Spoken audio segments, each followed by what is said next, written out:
Ok, bueno, comencemos hablando acerca del metabolismo del agua. Nosotros tenemos un peso corporal, ¿verdad? Del cual el 40% de ellos es para los sólidos y el 60% de nuestro peso es para el agua corporal total. Es decir, si tú pesas 100 kilos, por ejemplo, el 60% de tu peso es agua. Entonces, ¿cuánto sería? 60 kilos sería el agua corporal que tú tienes y 40 kilos sería el sólido, ¿no? Entonces, este agua corporal total va a variar según la edad. Es decir, en mujeres es del 50%, en recién nacido es del 75 al 77%. Es decir, en bebitos su cuerpo está generalmente hay mayor agua corporal que en un adulto, ¿no? Entonces hay mayor cantidad, por eso mayor porcentaje. En los niños del 65 al 75%, en adultos un 60% y en adultos mayores 55 a 50%. ¿Qué quiere decir? A mayor edad, o sea, por ejemplo, un adulto mayor, va a haber menor cantidad de agua corporal total. Si hay menos edad, hay mayor cantidad de agua corporal, entonces está en una relación inversamente proporcional, como para que lo recuerden, ¿ok? Entonces ya saben que el agua corporal total, a nivel general, para que se acuerden, el valor es 60%, pero si quieren ser más específicos, por ejemplo, en niños va a ser del 65 al 75, en recién nacidos del 75 al 77, pero a nivel general es 60%, ¿ok? Bueno, luego sabemos que el agua corporal total se va a dividir en extracelular y en intracelular, ¿ok? Extracelular fuera de la célula, intracelular dentro de la célula. ¿Cuál es el catión más abundante a nivel intracelular? El potasio, ¿verdad?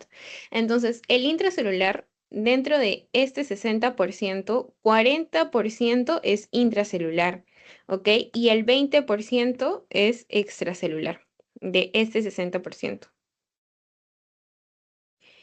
¿Ok? Bueno, ahora, ¿cuál es el catión más abundante? El potasio. En el lado del extracelular se va a dividir en plasma, es decir, en sangre y en el agua del intersticio. Este ocupa el 15% y el plasma ocupa el 5%. Siempre sabemos o siempre se dice, ¿no?, que el catión más abundante a nivel intracelular es el potasio y a nivel extracelular es el sodio, ¿verdad? Y es porque el sodio se encuentra a nivel también del plasma. Ya chicos, es como para que recuerden un poquito, esto creo que es más fisiología, pero les ponen en su PPT esto y les hablan bastante de esto para que recuerden que el agua corporal total es el 60% de nuestro peso y se va a dividir en extra y en intracelular, ¿ok? El extracelular también se subdivide en plasma y en intersticio. ¿Cuál es el más abundante, el extra o el intracelular? El más abundante es el intracelular con un 40%, ¿ok? Ahora, va a haber un desequilibrio y por eso se van a dar diferentes patologías. ¿Cuándo se altera el líquido extracelular y cuándo se altera el líquido intracelular? ¿Cómo se puede alterar el líquido extracelular? Por ejemplo, una variación del pH, perdón, de la presión hidrostática. ¿En qué patología yo puedo hablar de una variación de la presión hidrostática? En una insuficiencia cardíaca, ¿verdad? O también una variación de la presión oncótica, por ejemplo, en el síndrome nefrótico, que ya lo van a ver más adelante con mi compañera. Y también vamos a hablar de los cambios en la permeabilidad del endotelio vascular. Cuando hay lesiones en el endotelio, también puede generar una alteración en el líquido extracelular.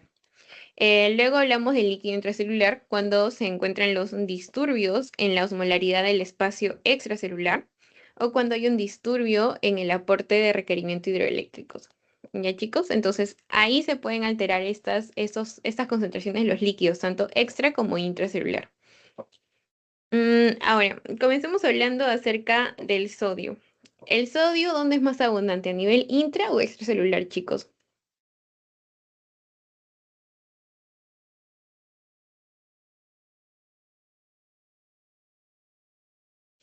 Es el catión más abundante a nivel extracelular, ¿ok? A nivel extracelular. Es decir, del 85 al 90% de nuestro sodio, ¿dónde se va a encontrar? En el espacio extracelular. ¿Cuál es el valor normal del sodio? Y es muy importante, siempre lo van a ver. El valor normal es de 135 a 145 miliequivalentes. Esto es lo normal. En este rango es lo normal. ¿Qué pasa cuando el sodio es menos de 135? Va a haber una hipo. Y si es mayor a 145 es hiper. Y como estamos hablando del sodio, le ponemos natremia. ¿Ok? Eso significa sodio. Entonces, si es menor a 135, vamos a hablar de una hiponatremia, que es un trastorno hidroeléctrico. ¿Ok? Y si es mayor a 145, va a ser una hipernatremia. ¿Ok? Entonces, cuando hablamos de una hiponatremia es cuando el valor del sodio está en menos de 135 y esto se debe a la expansión del volumen o del edema, por ejemplo, en un edema periférico o pulmonar. ¿Qué pasa? Si hay una hiponatremia es porque el sodio está bajo, ¿verdad? ¿Y cuando el sodio va a estar bajo? Cuando hay bastante agua, por así decirlo. Por eso se dice que la hiponatremia se debe a una expansión del volumen. Si hay mayor volumen, va a haber menor sodio, ¿ok? Pero ¿qué pasa en la hipernatremia? La hipernatremia es lo contrario. Es cuando el sodio está en mayor a 145 y se da porque hay poco volumen, o sea, poca agua, ¿no? Se da por una contracción del volumen o el paciente cuando está en una hipovolemia, ¿ok? Entonces recuerden, hiponatremia es cuando hay poco sodio y esto se debe porque hay bastante volumen. Mientras que la hipernatremia es porque hay bastante sodio y esto se debe porque hay poco volumen. Lo contrario, si hay más sodio es porque hay poco volumen. Pero si hay poco sodio es porque hay más volumen. Ok, chicos, eso recuérdenlo.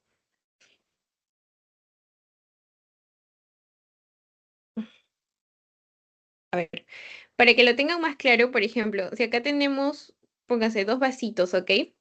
Y yo tengo esta cantidad de volumen y tengo esta cantidad de volumen. Acá se va a concentrar más el sodio, entonces se va a decir que cuando hay poco volumen hay más sodio, pero en cambio si hay más volumen va a haber poco sodio. A mayor volumen hay menos sodio, ya como aquí. Y aquí es a menor volumen va a haber mayor cantidad de sodio, ¿ok? Eso recuérdenlo, chicos, para que puedan entender los trastornos de hipernatremia. Ahora, vamos a hablar de lo que es la homeostasis del medio interno, tanto de agua y de sodio. Son los que regulan básicamente tu medio interno, ¿ok? Ese término también ya lo he visto bastante en fisiología, que es la osmolaridad. Básicamente es la concentración de los solutos en una solución. O sea, solutos en una solución. Aquí tenemos los miliosmoles sobre litros. Eso es lo que se considera osmolaridad, ¿ok? ¿Cuáles son los principales solutos? Tenemos solutos en el líquido extracelular y también tenemos solutos en el líquido intracelular, ¿ok? Cuando hablamos de solutos del líquido extracelular, habíamos dicho que el cation más abundante es el sodio, ¿verdad? Es el más abundante a nivel extracelular, sin embargo van a haber otros aniones que acompañan, porque ese es un cation. ¿Y cuáles son los aniones acompañantes? Por ejemplo, el bicarbonato y el cloro, ¿ok? Luego, a nivel intracelular, teníamos que el cation más abundante era el potasio, pero también tenemos a otros que los acompañan. Por ejemplo, tenemos a los ésteres de fosfato orgánico. ¿Ok? Ya. Bueno, ahora, ¿cómo voy a hallar la osmolaridad? Lo voy a hallar con una fórmula que es 2 veces sodio más glucosa sobre 18 más Bohm sobre 2,8. Esa es la fórmula que les ponen ahí, ¿ok? ¿Y cuánto es el valor normal de 275 a 295? Ya, entonces hasta ahí es lo que deberían saber. Básicamente, todo esto es teoría, ¿ya? Ahora, ¿cómo es el balance de agua en tu cuerpo? El balance en agua de tu cuerpo, todo lo que ingresa debe salir, por así decirlo. ¿Ok? Entonces, por ejemplo, dentro de los ingresos, si tú tomas agua, la ingesta de agua en total, con todo y comidas y todo, es de 1 a 1,5 litros. ¿Ok? Y aguas de oxidación puedes tener de 350 a 500 cc. Pero lo que tú botas, lo que tú sacas de tu cuerpo, es decir, los egresos, deben ser la misma cantidad que tus ingresos. Estos deben ser iguales, ¿ok? Entonces, el volumen de orina de 1 a 1,5 litros y las pérdidas insensibles, ya sea por sudor, etcétera, son de 500 cc. O sea, tanto ingresos como egresos están en la misma relación, en la misma cantidad. Eso es el balance de agua, ¿ok? ¿Qué pasa cuando hay, por ejemplo, mayor egresos que ingresos? Va a haber un desequilibrio, ¿no? Y ahí se van a dar diferentes trastornos. Entonces, por eso el balance de tu agua debe estar igual, tanto ingresos como egresos. ¿Quiénes se encargan de regular el equilibrio hídrico, es decir, la osmolaridad en tu cuerpo? Vamos a tener a la sed y a la liberación de la antidiurética o vasopresina, ¿ok? Ambos son importantes para la regulación de tu equilibrio hídrico, es decir, para la osmolaridad. Entonces, comencemos viendo este gráfico que les ponen en su teoría, donde hablamos de la osmolaridad o el volumen circulante. ¿Qué pasa cuando hay mayor cantidad de osmolaridad? Habíamos dicho que la osmolaridad básicamente es la cantidad de solutos en una solución, ¿no? Entonces, si hay mayor osmolaridad es porque hay mayor cantidad de solutos, ¿verdad? Entonces, si yo tengo mayor cantidad de solutos, ¿qué pasa? Por ejemplo, pongámonos en el caso del sodio. Más sodio, ¿cómo está nuestro volumen? Está disminuido, ¿verdad? Nuestro volumen circulante, como lo dice acá, está disminuido. Entonces, si mi volumen está disminuido, lo que yo quiero es aumentar mi volumen, ¿no? Entonces, ¿yo cómo aumentaría mi volumen? Tomando más agua, ¿o qué más? Disminuyendo la excreción, o sea, disminuyendo la pérdida de agua. Entonces, uno de los mecanismos que habíamos dicho que para regular lo que vendría a ser la osmolaridad de nuestro cuerpo, la regulación hídrica, es la sed. Entonces, si yo tengo poco volumen y tengo mayor osmolaridad, me van a incrementar mis ganas de tomar agua, ¿no? Entonces, aumento mi sed y por ende aumentan los ingresos de agua. Y otro mecanismo después de la sed es la hormona antidiurética. Entonces, si mi volumen está poco porque tengo bastante osmolaridad, es decir, bastantes solutos, voy a aumentar mi antidiurética. ¿Por qué? Porque la antidiurética se encarga de disminuir la excreción de agua, es decir, disminuir la pérdida de agua. Entonces, la sed actúa consumiendo agua para que aumente tu volumen y la antidiurética actúa reteniendo el agua para evitar eliminarlo, o sea, evita la eliminación de ellos. Entonces, por eso, esos son nuestros dos reguladores. ¿Y qué pasa? ¿Qué es lo que logran ambos? Aumentando la ingesta y disminuyendo la pérdida de agua, voy a generar la retención de agua, es decir, voy a permitir que mi cuerpo empiece a retener agua. Y esto logra lo contrario, ¿no? Lo que necesitábamos, ¿no? Que disminuya la osmolaridad y aumente el volumen circulante. Como les dije, estos siempre van a ir en relación inversa. Si hay mayor osmolaridad, va a haber menor volumen. Y si hay menor osmolaridad, va a haber mayor volumen. ¿Ya? Entonces ya logramos lo que queríamos a través de qué? A través de los mecanismos reguladores que son la sed y la antidiurética. Y como ya se logró lo que quería, estos mecanismos compensatorios se disminuyen, ¿no? Porque si no ya generaría un exceso. ¿Ya, chicos? ¿Lograron entenderlo o tienen alguna duda hasta aquí?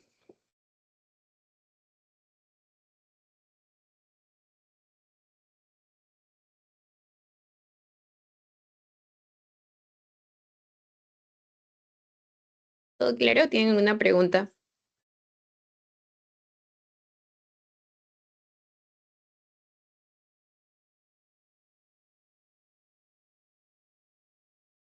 Ya. Al parecer todo quedó claro. Muy bien, chicos. Ok. Bueno, ahora, hablemos aquí un poquito de estos mecanismos. Por ejemplo, la sed es el deseo de ingerir agua, ¿verdad? El deseo de ingerir agua se estimula cuando la osmolaridad plasmática es mayor a 290 miliosmoles, ¿ok? Porque habíamos dicho que el valor normal era de 275 a 295, 290. Entonces, cuando se supere este valor de la osmolaridad, que es lo normal, ya se va a empezar a estimular la sed, que es el deseo de ingerir agua. Y solo se estimula si la osmolaridad plasmática es mayor a 290. Luego tenemos otro mecanismo que es la antidiurética o también conocido como vasopresina, ¿ok? Estos se encargan de qué? De cómo actúa evitando la pérdida de agua. Actúa a nivel de los túbulos renales, ¿ok? Entonces controla la reabsorción de agua donde en los túbulos renales, específicamente en la parte terminal. Entonces, esto logra que la antidiurética empiece a regular el balance hidroeléctrico, disminuya la formación de orina, o sea, evita las pérdidas disminuyendo la formación de orina. ¿Por qué? Porque está absorbiendo agua y también aumenta la permeabilidad de las células en los túbulos distales. ¿Ok?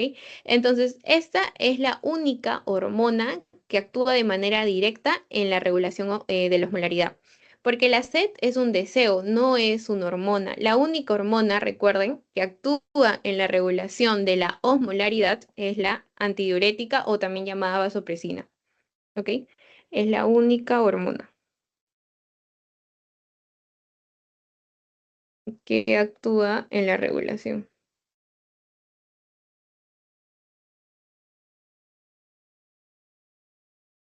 Ya.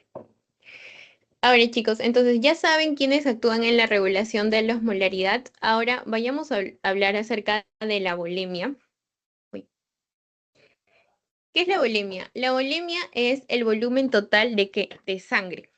O sea, es el volumen total de la sangre que tú tienes en tu cuerpo. Eso es bulimia. Y generalmente es el 8% del peso corporal. ¿Ok? 8% del peso corporal es bulimia. Ahora, esta bulimia va a sufrir alteraciones. Es cuando vamos a encontrar a un paciente hipervolémico e hipovolémico, ¿ok? Entonces, dentro de las alteraciones tenemos, eso es lo normal, ¿ok? Un paciente euvolémico. ¿Qué significa un paciente euvolémico? Un paciente con volemia normal, ¿ok? Se encarga de qué? De mantener la homeostasis y el balance hídrico es neutro. ¿Qué quiere decir? Que lo que tú ingieres con las pérdidas son iguales. Su balance hídrico es neutro. Es decir, egresos con ingresos es igual. Entonces, por ejemplo, vamos a la situación que les dice, la orina 1500 mililitros, heces 150 mililitros, respiración 350 mililitros y piel, no sudor, 500 mililitros. Es decir, estás perdiendo 2.5 litros, ¿no? 2500 mililitros estás perdiendo. ¿Y qué es lo que tú estás ingresando en tu cuerpo? Por ejemplo, en aguas y bebidas, 1500 mililitros. En aguas de alimentos, 700 mililitros. Y en el agua metabólica, que es por la oxidación, 300 mililitros. Y también te da la suma de 2500 mililitros, ¿no? 2.5 litros. Entonces, eso es lo que yo ingiero, lo que debería ingerir, debe ingerir. Y eso es lo que el paciente elimina. Entonces, si te das cuenta, tanto los ingresos con los egresos están iguales. Eso significa que un paciente está euvolémico, es decir, con un volumen normal, ¿ya? Bueno, ahora, en la clínica, ¿cómo voy a ver a este paciente? Básicamente lo voy a ver normal, ¿no? Como ustedes están, igualito. Buen estado de hidratación, las mucosas van a estar húmedas, la piel va a estar elástica, ¿ok?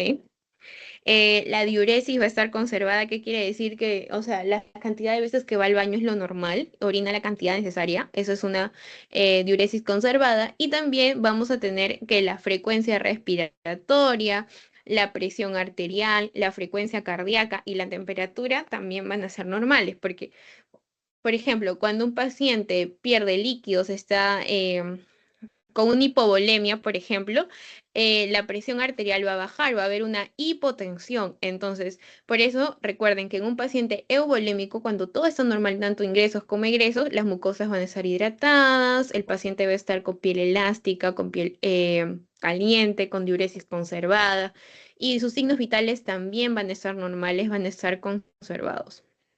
¿Ya, chicos?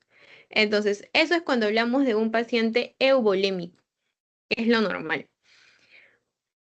Ok, ahora vayamos a ver lo que son los trastornos. Cuando un paciente es hipovolémico. Hipovolémico es cuando hay un déficit en el contenido de agua y de sodio. Déficit en el contenido de agua y sodio. Hipovolémico, poca volemia, o sea, poco volumen, ¿ya? ¿Cuáles son las causas? Dentro de las causas tenemos las pérdidas renales o pérdidas extrarrenales, tanto de agua y de sodio. Eh, ¿Por qué de sodio? ¿Por qué creen que llaman al sodio? Porque el sodio se encarga de reabsorber el agua, ¿verdad? Entonces, si lo estoy perdiendo, no hay quien reabsorbe el agua, también se está perdiendo el agua, ¿ok? Entonces, por eso se dice pérdida de sodio y de agua de líquido extracelular. Dentro de las causas tenemos pérdidas renales, extrarrenales y también pérdidas del agua sola. Por ejemplo, tenemos las pérdidas extrarrenales aquí, es decir, pérdidas que no tengan que ver con el riñón. Por ejemplo, pérdidas de líquidos desde el tubo digestivo, un paciente que está con vómitos, con diarreas. Por ejemplo, cuando te dicen que estás con diarrea, no te dicen hidrátate porque estás perdiendo líquidos. Y sí, tienen razón, estás perdiendo, pero de manera extrarrenal. O succión en la nasogástrica, drenaje de fístulas, también es una pérdida del tubo digestivo. O también viene un paciente con una hemorragia, ¿verdad? Un paciente acuchillado que está perdiendo sangre, sangre, sangre. Entonces, también, o no solo eso, sino también hemorragias internas, acumulación de líquidos en el tercer espacio de enfermedades graves. Por ejemplo, un paciente que está con derrame pleural, ascitis, ¿no?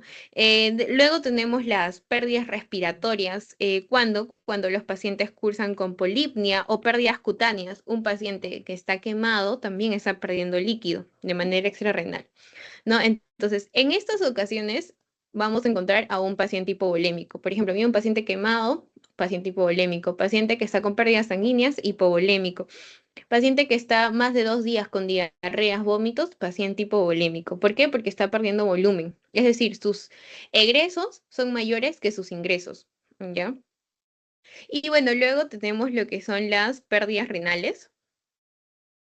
Dentro de las pérdidas renales tenemos, por ejemplo, los efectos de los diuréticos. Como ustedes saben, los diuréticos se encargan de eliminar el agua. Entonces, un efecto de los diuréticos son pérdidas renales, también las nefropatías con pérdidas de sales, deficiencia de los mineralocorticoides o la resolución de una enfermedad renal obstructiva. ¿Ya?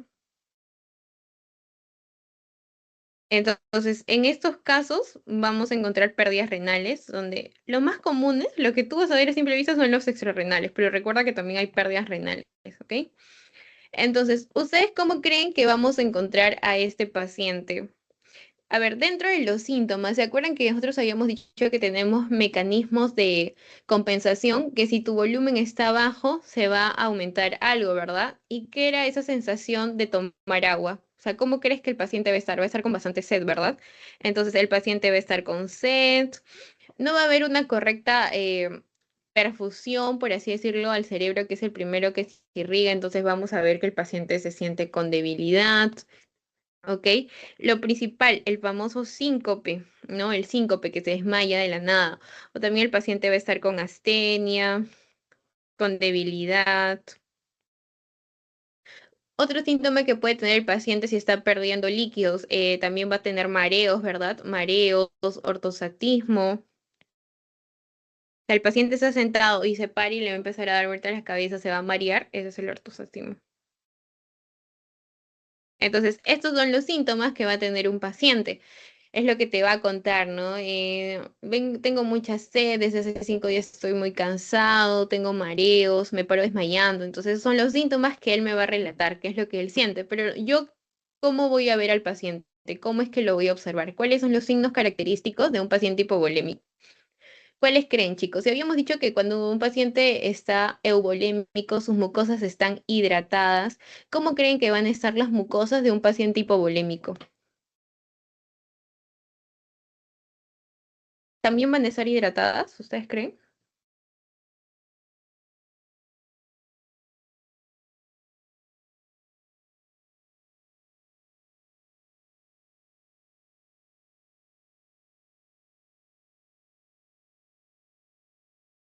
No, ¿verdad? Vamos a encontrar una sequedad de mucosas.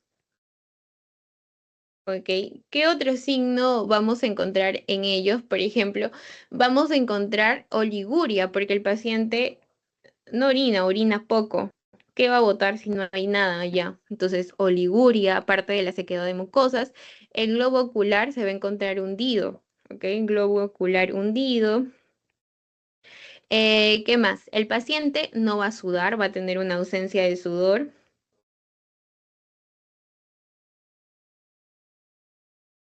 ausencia de sudor y el paciente, como les dije, cuando el paciente pierde líquidos va a ser en sus signos vitales. ¿Cómo va a estar la presión arterial? La presión arterial va a estar baja, ¿verdad? Va a tener una hipotensión. Hipotensión. ¿Qué más? El paciente como mecanismo compensatorio a la hipotensión va a realizar que su frecuencia cardíaca esté aumentado, es decir, va a tener una taquicardia. Taquicardia. ¿Y cómo va a estar la presión venosa yugular? Cuando habíamos hablado de la presión venosa yugular, se dice que es por una sobrecarga de volumen, ¿verdad? Pero este paciente no tiene volumen, entonces, ¿cómo debería ser la presión venosa yugular? Va a estar disminuida, ¿ya? Entonces, chicos, eso es lo que ustedes tienen que tener en cuenta. ¿Qué más? Por ejemplo, les habrán hablado del signo de pliegue, ¿no? Signo de pliegue positivo. Por ejemplo, ustedes agárrense su piel y van a ver que regresa a la normalidad. Pero un paciente deshidratado, tú le vas a agarrar con tus dos deditos, con tus pulgar y tu índice, entonces le vas a agarrar y su piel se va a quedar así y va a demorar en volver a la normalidad. Eso es el signo del pliegue positivo, ¿ya? Entonces ellos van a tener signo de pliegue positivo, ¿ok? Entonces, esos son los síntomas y los signos que tú vas a ver en un paciente. ¿Hasta aquí tienen alguna duda? ¿Mm? ¿O todo quedó claro?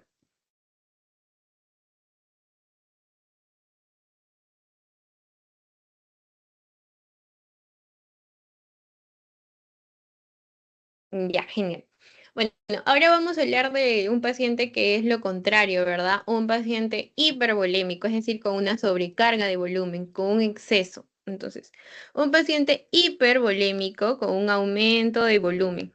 Es un exceso en el contenido de agua y sodio del líquido extracelular. Dentro de las causas, por ejemplo, tenemos a un paciente con insuficiencia renal, un paciente con insuficiencia hepática, un paciente con insuficiencia cardíaca congestiva o el síndrome de la secreción inadecuada de ADH, el SIA.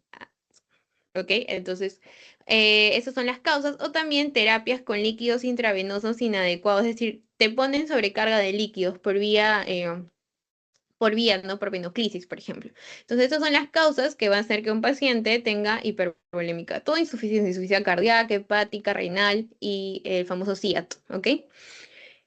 Ahora, ¿cómo vamos a ver al paciente? Todo lo contrario a un paciente hipovolémico, ¿verdad? Dentro de la clínica, el paciente va a tener edemas. Tu signo de fobia va a ser de 3, 2 cruces, como puedes ver aquí. También, por ejemplo, si estamos hablando de una insuficiencia hepática por una cirrosis, va a desarrollar una citis. Esta distensión abdominal también significa una sobrecarga de volumen, ¿ok? O que el paciente tenga disnea, por ejemplo, por un derrame pleural o por un edema agudo de pulmón, ¿ok? Entonces, esas son las clínicas de disnea. O también cuando hablamos de la presión venosa yugular, ¿se acuerdan que les dije en un paciente con hipovolemia va a estar disminuido? En este caso, ¿cómo creen que va a estar la presión venosa yugular?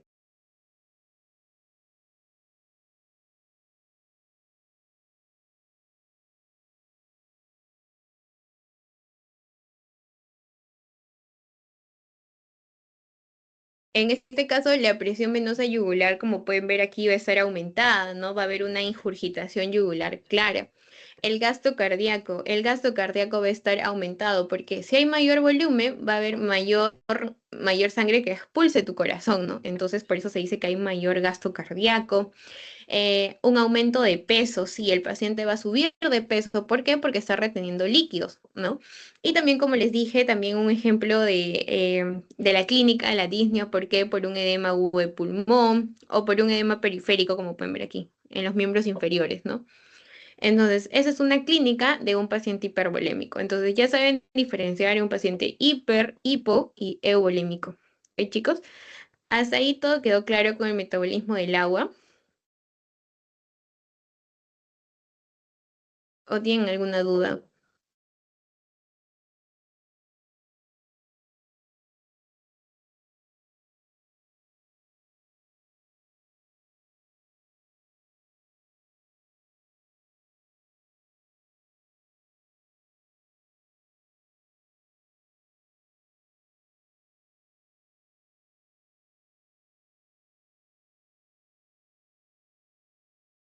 Ya, bueno, al parecer todo quedó claro respecto al metabolismo del agua. Ahora vamos a continuar con el metabolismo del sodio, ¿ok?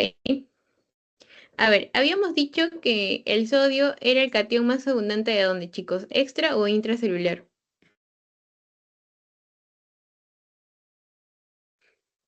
¿Mm?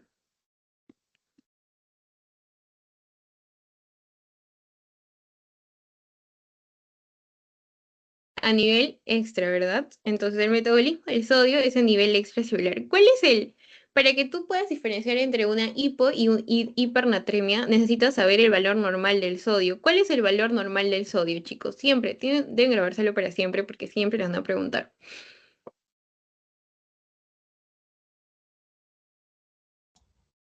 ¿Cuál es el valor Cien- normal del sodio, chicos? 145. De 135 a 145, ¿verdad? Muy bien. 135 a 145. Ese es el valor normal. Entonces, cuando está menor a 135, vamos a hablar de una hiponatremia, menos sodio. Y si estamos hablando de una hipernatremia, es mayor cantidad de sodio y eso se va a dar porque va a estar mayor a 145, ¿verdad? Entonces, cuando hablamos de la hiponatremia, es el trastorno entre hiper e hiponatremia. ¿Cuál es el más común? El más común es que el paciente venga con hiponatremia, ¿ya? Es el más frecuente. Sabemos ya que el valor normal es de 135 a 145, ¿verdad? Entonces, la hiponatremia se va a clasificar según la severidad, ¿no? Si es severa es porque está menor a 125, pero si está leve es porque es de 130 a 135. Moderada es de 125 a 130 y severa se considera una hiponatremia severa cuando está menor a 125, ¿ok? Ya. Ahora, presten mucha atención con este mapa que les ponen en su teoría, porque aquí está todo básicamente, ¿no? Entonces, hiponatremia es cuando el sodio está menos de 135 miliequivalentes por litro. Entonces, cuando hablamos, ustedes saben que el sodio va con el agua, ¿verdad? El sodio siempre va de la mano con el agua. Entonces, si hablamos de hiponatremia, es necesario hablar de una osmolalidad plasmática. ¿Por qué? Porque era la cantidad de solutos, ¿verdad? Entonces, la osmolaridad es la cantidad de solutos, pero en este caso vamos a hablar del soluto sodio, porque estamos en una hiponatremia. ¿Cómo va a estar el sodio? Va a estar disminuido. Pero como les dije, siempre va de mano con el agua, entonces vamos a hablar de una osmolaridad plasmática. Cuando la osmolaridad plasmática está normal, está bajo o está alta. Estos tres tipos de osmolaridad, tanto alta, baja y normal, se va a dar en un paciente con hiponatremia, es decir, con el sodio bajo. Entonces, un paciente que viene con hiponatremia puede tener una osmolaridad normal, una osmolaridad baja o una osmolaridad alta. ¿Cuándo es cada uno de ellos? Miren, cuando se dice que el paciente viene por hiponatremia con una osmolaridad normal, es porque es una pseudohiponatremia, es decir, es una hiponatremia falsa, ¿ok? ¿Y en qué casos se van a dar? En casos de hiperlipidemia y en casos de hiperproteinemia, ¿ok?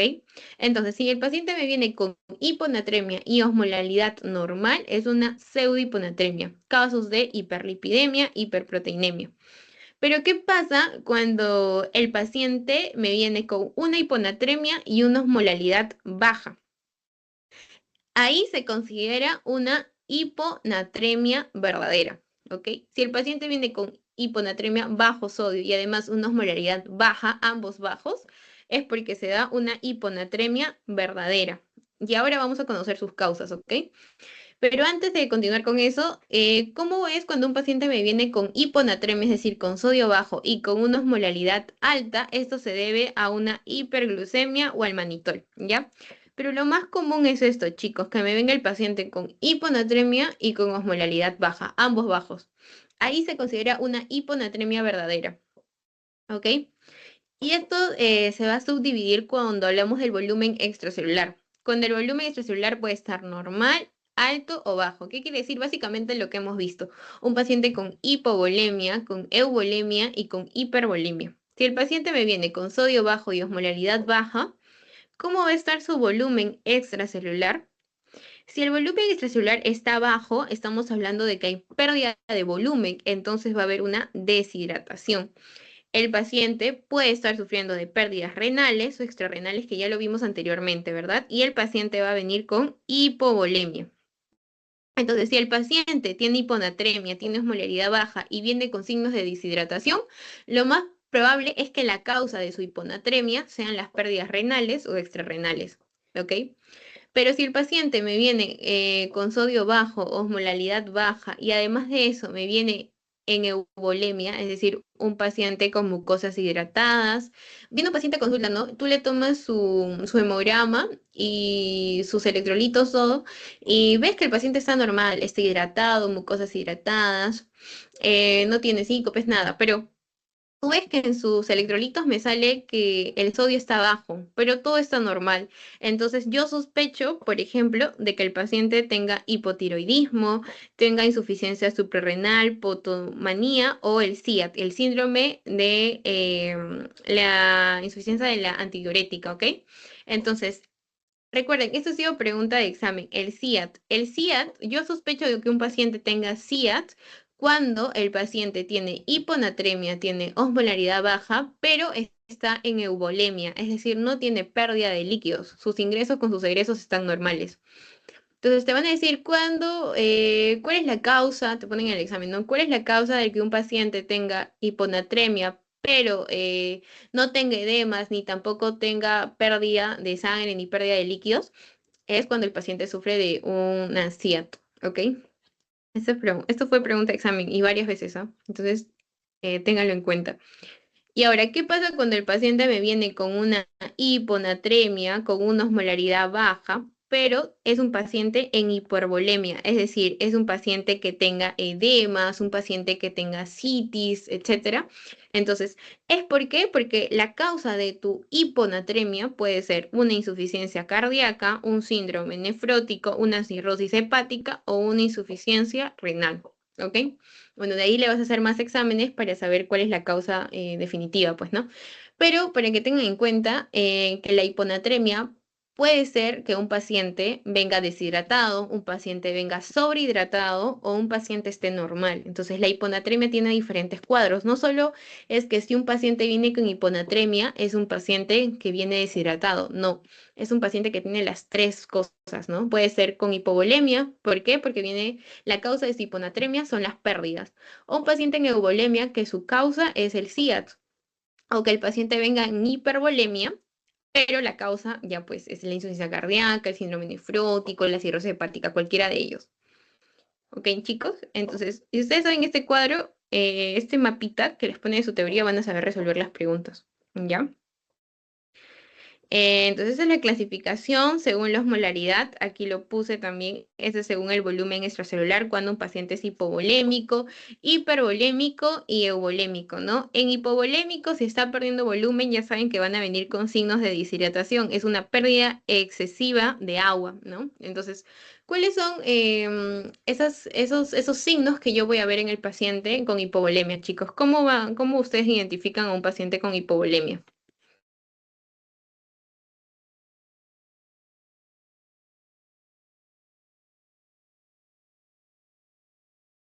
¿Cómo va a estar la presión venosa yugular? Va a estar disminuida, ¿verdad? Presión venosa yugular va a estar disminuida. La presión venosa central también. ¿Cómo va a estar ¿Va a haber ingurgitación yugular? No, ¿verdad? No va a haber ingurgitación yugular porque no hay sobrecarga de volumen, más bien hay pérdida de volumen. El paciente va a tener una hipotensión. ¿Por qué? Porque estás perdiendo líquidos y como mecanismo compensatorio que te va a dar una taquicardia, ¿verdad? Y si tú pierdes bastante líquido, o sea, te podría dar un shock hipovolémico, ¿ya? El paciente tampoco orina, entonces el paciente debe estar en oliguria. Y finalmente, un signo que puedes hacer es el signo del pliegue positivo, ¿ok? Entonces, ese es un paciente con hipovolemia, con hiponatremia e hipovolemia. Cuando un paciente viene con hipervolemia es porque puede tener ingurgitación yugular, edema, ascitis, agregados respiratorios como dificultad respiratoria o exceso de retención de sodio y agua libre, ¿no? Entonces, la presión venosa central va a estar mayor a 12. Aquí la presión venosa central es menor a 8, ¿ok? Luego, ¿qué más va a tener el paciente? Va a tener la ingurgitación yugular, va a tener hipertensión, porque hay una sobrecarga de volumen, ¿ok? ¿Qué más? Edema, ascitis. Esos son los signos que yo voy a encontrar en el paciente, ¿ok?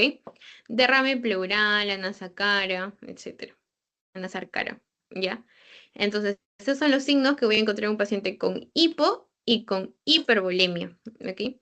Ahora, cuando el paciente es euvolémico, ¿qué significa que sea euvolémico? Que no tiene sus ingresos y sus egresos están normales. ¿Ok, chicos? Entonces, estos pacientes son los que no presentan signos de hipo o hipervolemia.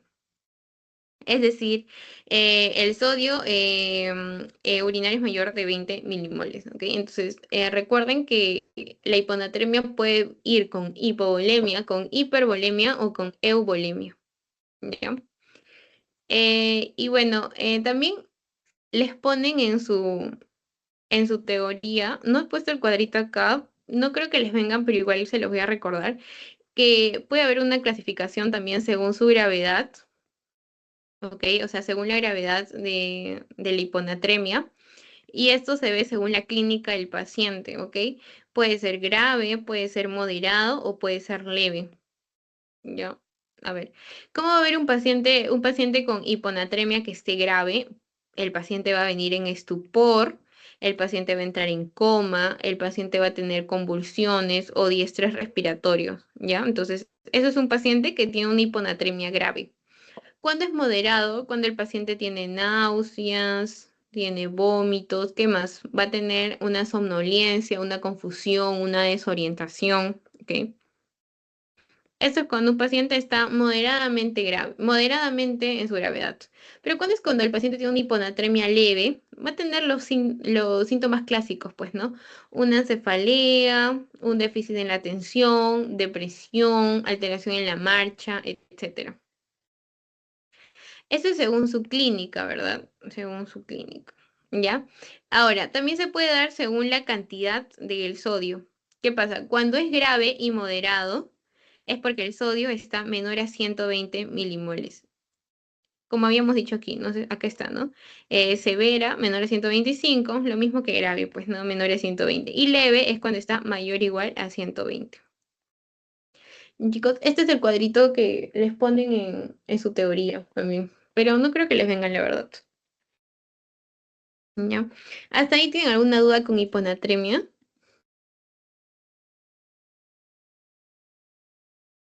¿O todo quedó claro, chicos?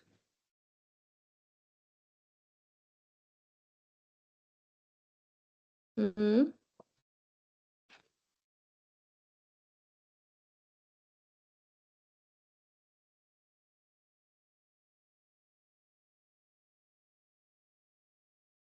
Ya. Bueno, supongo que sí, entonces vamos a continuar con hipernatremia. Hipernatremia es lo contrario, ¿no? Es cuando el sodio está aumentado, es mayor a 145. Entonces, se puede dar por causas que te colocan en tu teoría por pérdida exclusiva de agua, es decir, la pérdida sin sal, o sea, pérdida exclusiva de agua es que solo estás perdiendo agua, no pierdes agua con solutos. Porque, mira, si yo pierdo solo agua, mis solutos se van a quedar en mi cuerpo y voy a tener una hipernatremia, o sea, voy a tener mayor sodio. Por eso se dice que es exclusiva, pero si yo pierdo agua con solutos, las pérdidas, ¿te acuerdas? Renales, extrarrenales, voy a tener una hiponatremia. Por eso aquí se dice que es una pérdida exclusiva de agua, por eso solo pierdes exclusivamente agua, no con solutos, ¿ok? Entonces por eso se dice que la pérdida de agua sin sal raras veces conduce a situaciones de hipovolemia clínica. Debido a que solo un tercio del déficit total de agua repercute directamente en el espacio extracelular, se puede dar por dos circunstancias, por pérdidas extrarrenales de agua a través de la piel y la respiración, especialmente durante los estados hipercatabólicos y febriles, o también por pérdidas renales, por ejemplo, en la diabetes insípida. También te puede dar una hipernatremia, siempre y cuando solo pierdas agua, ¿ok? Pérdida exclusiva de agua, no de solutos. Y bueno, eso básicamente. Y luego, por ejemplo, cuando hablamos por pérdida de agua superior a sodio, es decir, pierdo más agua que pierdo sodio. O sea, si bien es cierto, pierdo sodio, pero pierdo poquito sodio, pero mayor cantidad de agua. Por eso se dice pérdida superior de agua que de sodio. Entonces, suelen presentar aquí sí signos propios de la hipovolemia y como característica, ya saben, o como tus signos vitales, cómo se van a encontrar con hipotensión y como consiguiente, como mecanismo compensatorio a la hipotensión, el paciente viene con taquicardia. Y si estoy perdiendo líquidos, el paciente tiene sequedad de piel, de mucosas, ¿ok? Entonces, estas pérdidas se pueden deber a qué? Pérdidas hipotónicas o extrarrenales a través de la piel durante una sudoración copiosa o a través de pérdidas gastrointestinales, especialmente en donde en las diarreas infantiles, ¿ok? Pacientes, niños que vienen con hipernatremia y están perdiendo, están en un proceso infeccioso, por ejemplo, y por eso tienen diarreas. Esa es la causa, pues, ¿no? Por pérdidas de agua superior a sodio o por pérdidas hipotónicas a través del riñón. Por ejemplo, en la diuresis osmótica inducida por el manitol, la glucosa o la urea. En estos casos, la osmolaridad urinaria suele ser alta y una natriuria baja. ¿Y cómo va a ser este paciente, chicos? ¿Cómo creen que va a ser un paciente con hipernatremia? Si está perdiendo agua, el paciente va a venir, ¿cómo? Con cierta hipovolemia, ¿verdad? Entonces, además de eso, además de la hipovolemia con el signo de pliegue positivo, ojos hundidos, o sea, el glóbulo ocular hundido, el paciente a nivel grave va a tener una disminución de la conciencia. ¿Qué más? Va a tener convulsiones, irritabilidad, espasticidad, sed, convulsiones,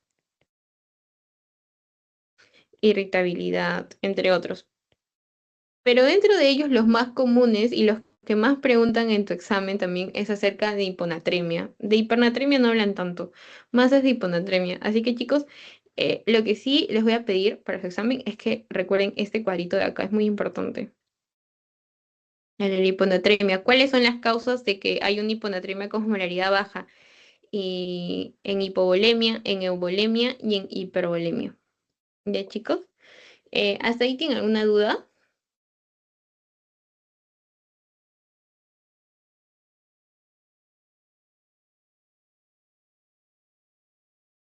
Ya, todo quedó claro al parecer.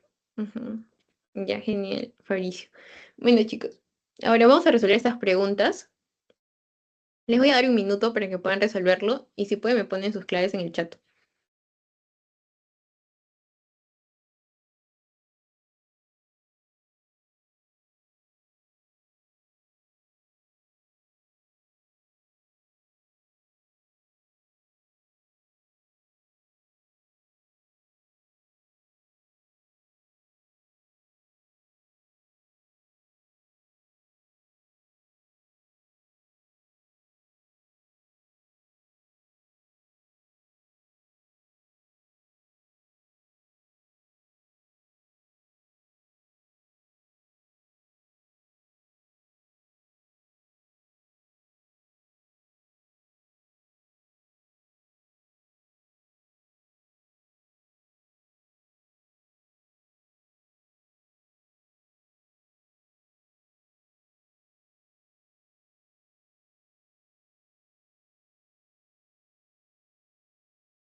Ya chicos, ¿cuál es la clave para ustedes?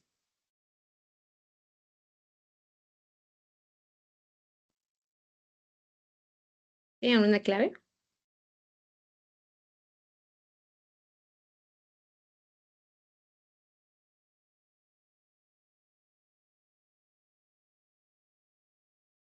Mm, ya, Fabricio dice la E, oliguria. Ya. A ver, vamos a ver ya, ¿ok? Paciente mujer de 65 años, enfermedad caracterizada por una hipernatremia. Y el paciente está con hipernatremia, es decir, que está con sodio alto, causado por una ausencia de síntesis de la antidiurética, secundario a un tumor. ¿Cuáles de las siguientes opciones podría estar presentando más probablemente? Habíamos hablado de que teníamos dos mecanismos, ¿no? La SET y la antidiurética, que era la única hormona que se encargaba de la osmolaridad, ¿no? De la regulación del balance hídrico. Entonces me está diciendo que tiene una hipernatremia, o sea, una hipernatremia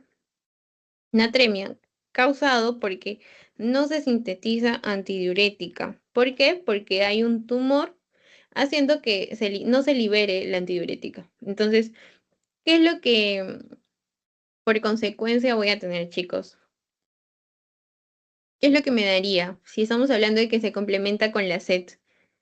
Entonces, esta básicamente es una causa tanto causado por ese tumor, en lo cual hay una falta de SET, ¿ya? Entonces, ¿qué es lo que yo podría tener en los síntomas? Una adipsia, ¿ok? Una adipsia que es una falta de SET. Ya, entonces, uy, no se pasó. A ver, ya, ahora sí, adipsia, ahí está. Esa es la clave correcta, chicos. Siguiente, a ver, también les voy a dar un minuto para que puedan resolverlo.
Ya, a ver, chicos, ¿tienen la clave para esta pregunta?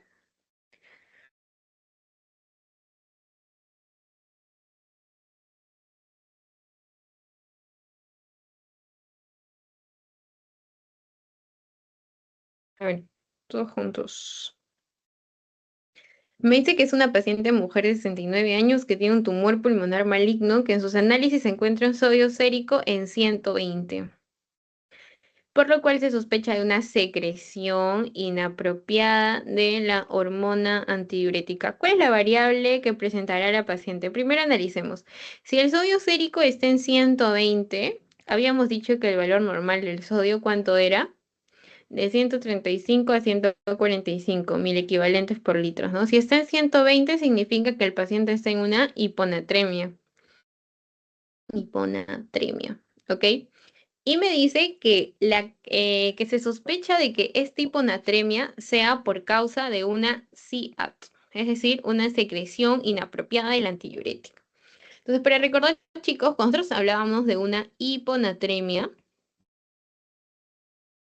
teníamos que hablar de la osmolaridad, ¿verdad? Pero si mi osmolaridad estaba baja, significaba que yo estaba ante una hiponatremia verdadera.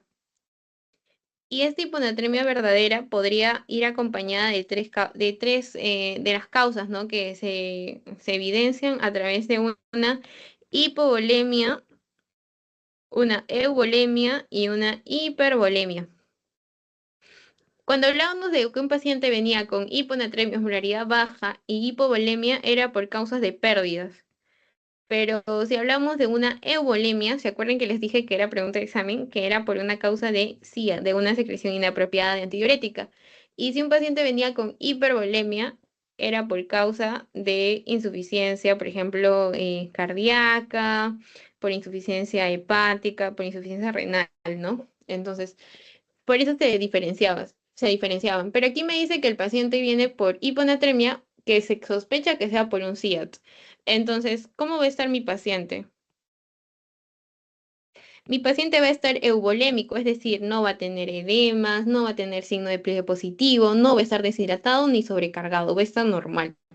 Entonces, me dicen, su creatina sérica no tiene nada que ver acá. ¿Y por qué sería elevado si el paciente no está ante una insuficiencia renal, por ejemplo, ¿no? Entonces, tampoco. Me dice el TSH elevado y T4 está bajo. No, tampoco, porque no estamos hablando de una causa de hipotiroidismo, por ejemplo, o hipertiroidismo tampoco, ¿no?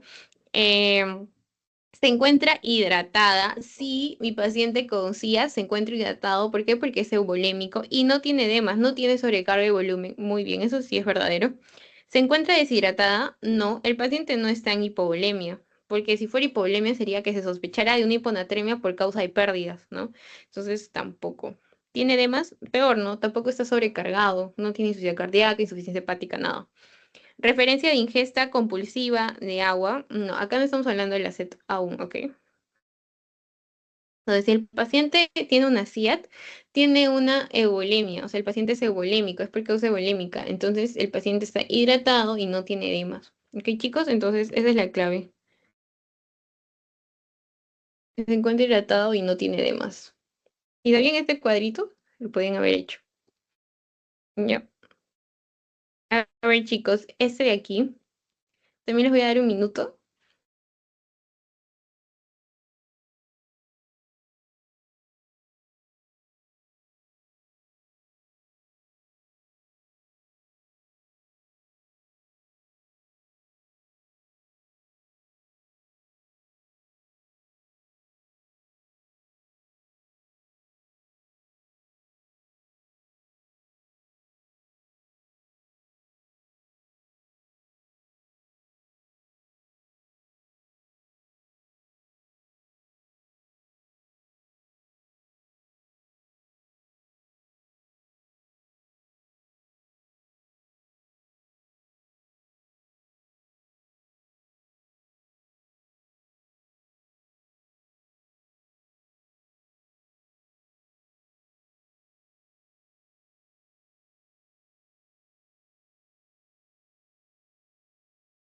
A ver, chicos, ¿ya tienen su clave? ¿Cuál podría ser?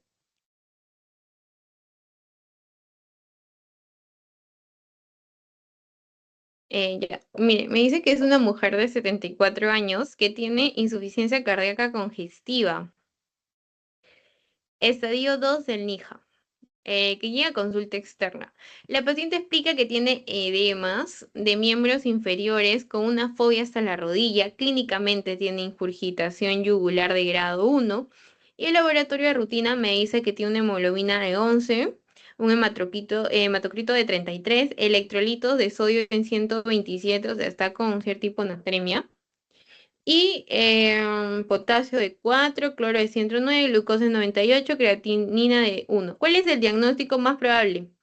Miren, si bien es cierto, ya sabemos que tiene hiponatremia. ¿Por qué? Porque su sodio está en 127, ¿verdad? Y lo normal habíamos dicho que era de 135 a 145. Ahora, esta hiponatremia, si es que es verdadera porque la osmolaridad está baja, eran de tres causas, ¿recuerdan? Por hipovolemia, euvolemia e hipervolemia.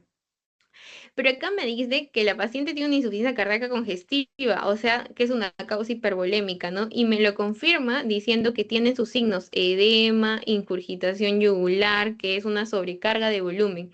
Entonces, el diagnóstico sería una hiponatremia hipervolémica. ¿Y cómo está la osmolaridad? Si es que es verdadera, ¿cómo estaba la osmolaridad? La osmolaridad estaba baja, ¿verdad? Entonces es una hipoosmolaridad, ¿cierto? Porque si habíamos hablado de una hiponatremia verdadera, era bajo sodio y baja osmolaridad. Entonces por eso es hiposmolar hipervolémica. ¿Ya, chicos? Entonces ahí está la clave. ¿Se logró entender, chicos? Les voy a pasar el post-test. ¿Tienen alguna duda hasta aquí? ¿O todo quedó claro?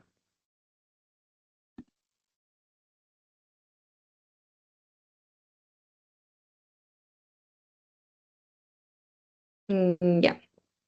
Genial, chicos. Les voy pasando el post-test de este tema. A ver, ¿les llegó?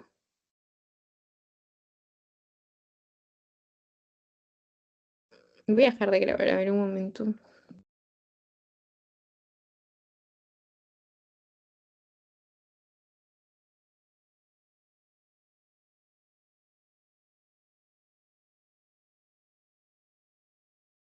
A ver, me preguntaron si les voy a pasar las diapositivas. Creo que sí, ahorita les paso un ratito.